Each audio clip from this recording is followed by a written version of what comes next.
Curry and myself, Elle Duncan, a EuroLeague takeover in Dallas. Yeah, right. We've got all over the league. Apparently, we've got more on the Kristaps Porzingis trade and who benefited the most, plus all the stars from Atlanta. We'll talk to 3 Super Bowl champs in a minute. Yes, we will. But you see Chinea Agwumbike with us this morning. Why is she here? Because we're going to talk about LeBron James after 17 games. Oop, there it is. LeBron is back. 6-11 without him today. What did you expect out of LeBron in game 1? You know, I was not surprised that he had a slow start. But here, if you watch this play, clearly he's watching James Harden with the step back, step back. We'll get into what LeBron felt about how he performed last night, if he felt 100%, where he was mentally, physically. More on that in a minute. But he got some help from Lance Stephenson. This was good Lance Stephenson last night. Make him dance, Lance. Lance has been playing great basketball, lately. He's been a boost off the bench, knocking down long-range shots. You talk about long range. 5 of 8 from 3 off the bench. Big night from Stephenson. He would contribute late in this game. LeBron back in the game. Lakers lead by 6. Rondo drops it off to Brandon Ingram. Misses the 3-pointer. LeBron there for the putback. Yeah, he was a little out of rhythm to start, so he started doing the little things. Rebounding, passing, triple-doubling. He was close. Very 40 close. seconds left in the game. Tobias Harris hits the 3. Steve Ballmer loves it. Still tied at 112. 10 seconds to go. LeBron drives, strips. Yeah, Tobias Harris is playing like the all-star snub he is. Big possession on one end, another big possession on the other end. Most refs would give LeBron the call, but guess what? This is clean defense right here. Yeah, and you saw LeBron's like confident. I'll get the call. I'll get the call. I'll get the call. No, hold he up. didn't. Wait a minute. Headed to overtime. LeBron getting ready for OT. Played 35 minutes in regulation, maybe more than the Lakers wanted him to play overall. Still, minute 20 left in the game. Good spin, good shot. Yeah, all bets are off when it comes to the fourth quarter and overtime. That's where you try to win. And, oh, y'all, the king is back. Yeah, he's back. He looks good when they needed to. Later in overtime, again, I brought up Stephenson, another big play out of him. Yeah, LeBron's toughness is clearly rubbing off on his teammates. Look at this here. Now Lance would elbow Boban Marjanovic. Didn't get called. I mean, it's late in the game. No blood, no foul. I like it. Clippers only down by 3, under 5 to go. Rondo tries to throw the ball at Boban. Williams grabs it. He has a chance. Yeah, but 2 defenders there, they got lucky. Little bit of a dicey finish for the Lakers. Either way, LeBron returns to 24 points, 14 rebounds, 9 assists, 1 shy of that triple-double. Lakers win 123 to 120. LeBron, how you feeling in your return after missing 17? I'm not feeling, particularly great right now. I'm definitely ecstatic about being back out there with my guys and getting a great road win versus a team that we're, kind of, climbing, during in the playoff race. But, after being out 5 weeks, I'm feeling it right now. I wish I could click my shoes together and be home right now in my bed. So, but it's great to be back out there. I'm like 80% right now, but it felt good to be 80 and just to be back on the floor and put on a Lakers uniform again. That's what it's all about. That's what I'm here, and happy to be back. He's a GOAT, man. You come out and play hard. He ain't play how long, and he played 40 minutes, and he wasn't even tired. So, I'm just happy we got the W. He's the greatest player on the planet, so, he brings his superpowers.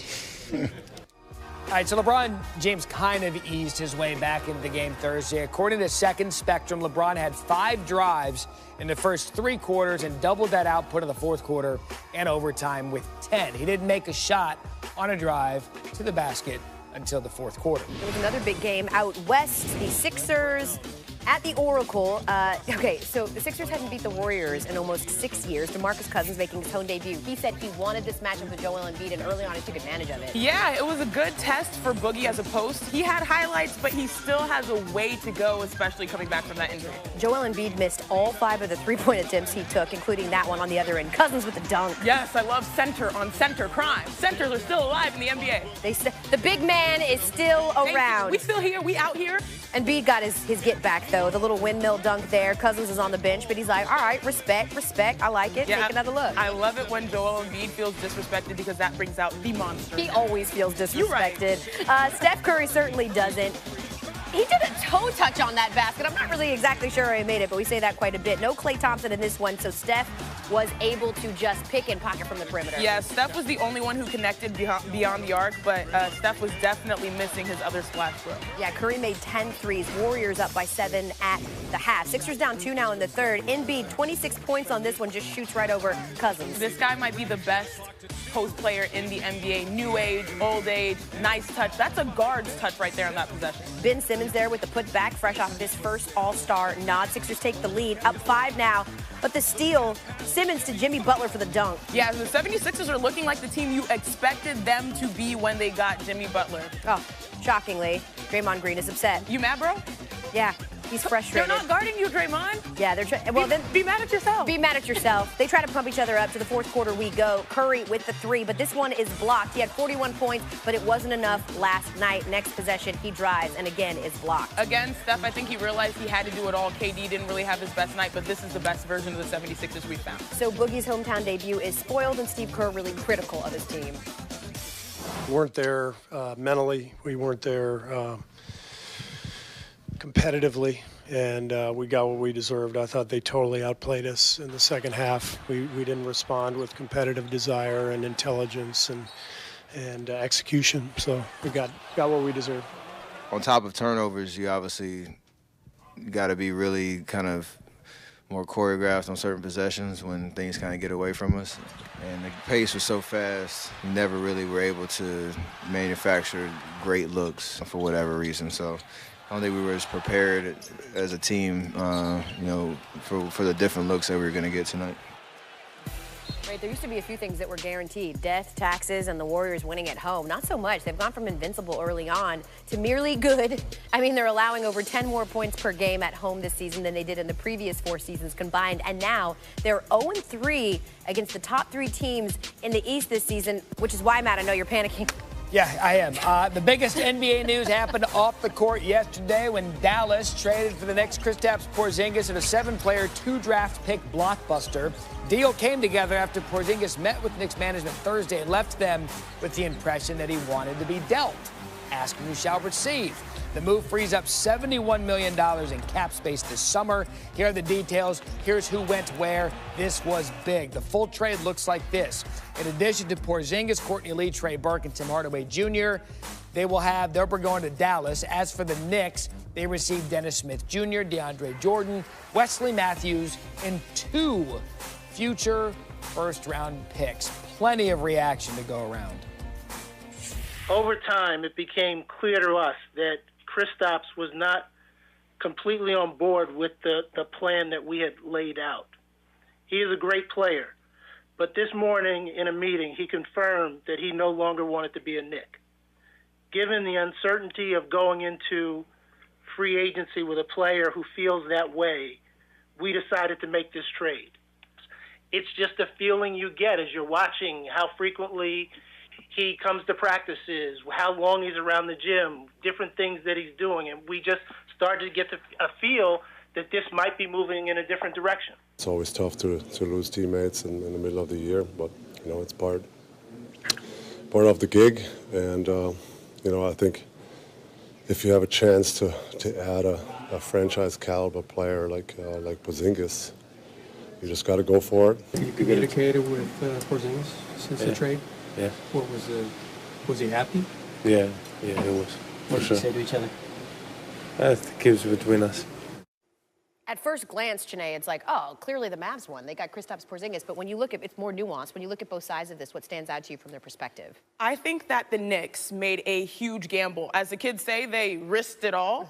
And what they did here is that they passed up on the opportunity of having Kristaps Porzingis and another max player and basically got rid of Kristaps, and they're betting on the fact that they can have 2 max players this summer. Now, that's huge. And I think this summer is going to be a huge time for free agency. These are some of the guys that they're trying to shoot their shot at. But overall, if you look at this trade, I think right now Dallas sort of looks better off because now they have 2 young rising stars under the age of 23. Their best post player is now Kristaps Porzingis if he's healthy. And they haven't had a good post player since Dirk, since what, 2012, 2013.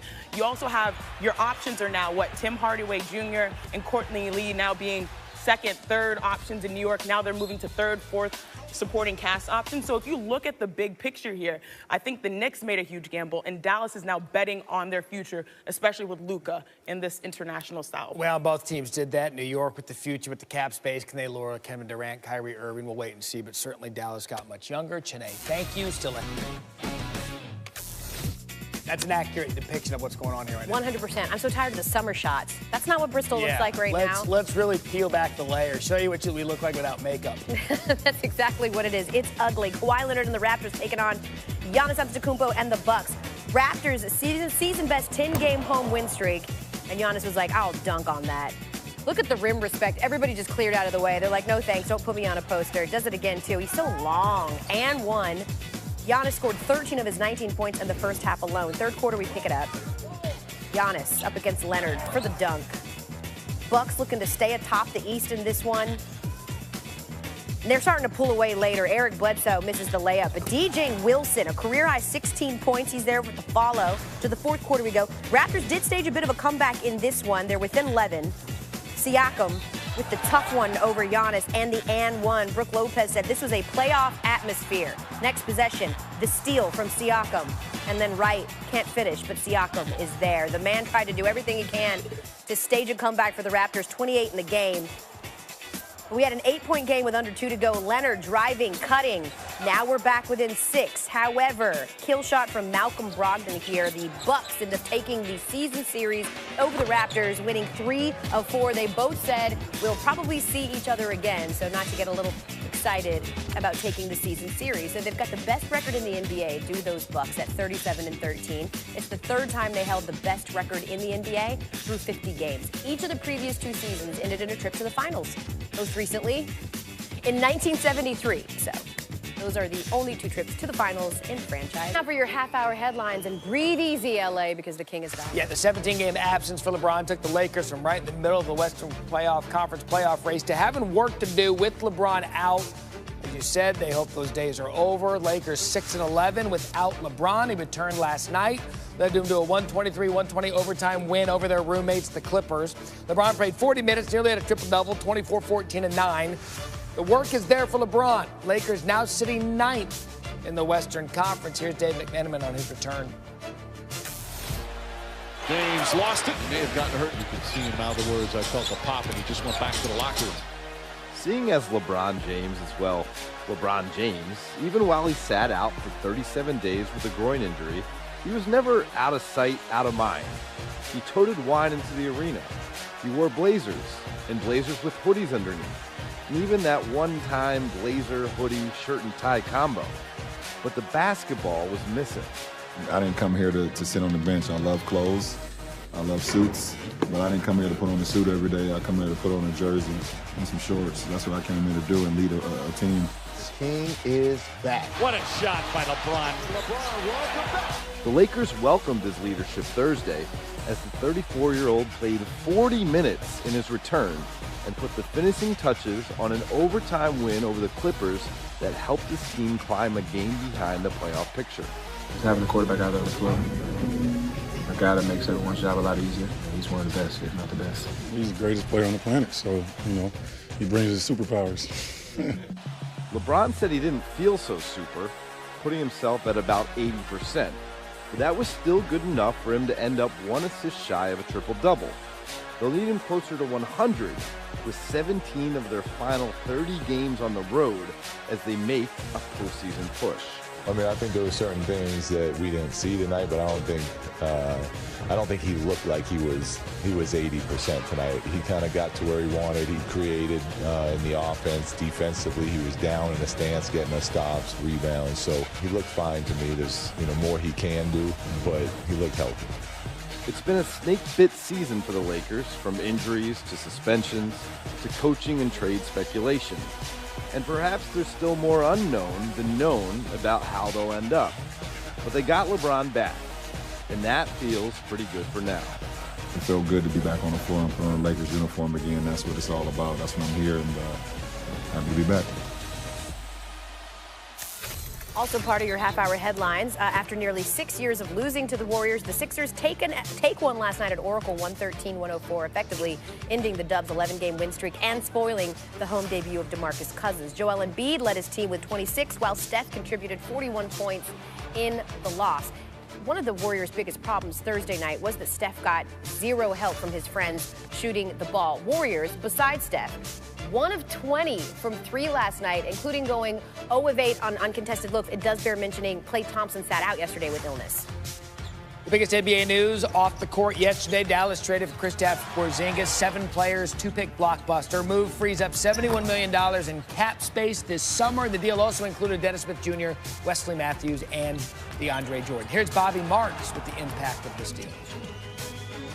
What does $71 million get you? In New York, we're going to find out pretty soon this summer when July 1st. The cap-clearing move to send Kristaps Porzingis to Dallas has now created $71 million in cap space. What can that get you? Possibly Kevin Durant at $38 million. You still have $34 million. Durant can say, I want to play with Kyrie Irving. You can put Irving in there. You can slide him in there. And there is your summer of 2019. Kevin Durant, Kyrie Irving. The Knicks essentially will walk into their July 1st meeting and say, pick a teammate. Who do you want to come play with? And these two would fit in perfectly. Well, the NBA All-Star reserves are out. 14 more players announced, getting their first All-Star nod. Ben Simmons, Chris Middleton, the Nicholas, being Jokic and Vucevic. Worth noting, Victor Oladipo voted in. Of course, he will not play because the season is over with injury. LeBron and Giannis, Matt, are going to choose their respective teams on February 7th. They buckled to the pressure of the NBA, and they're going to air this thing. They're going to actually air the draft this year. That'll be fun to watch. It would be really fun if LeBron, since he's already tampering with Anthony Davis, picks him first. Let's hope he does. Yeah? Good drama. All in. That'll do it for your half hour.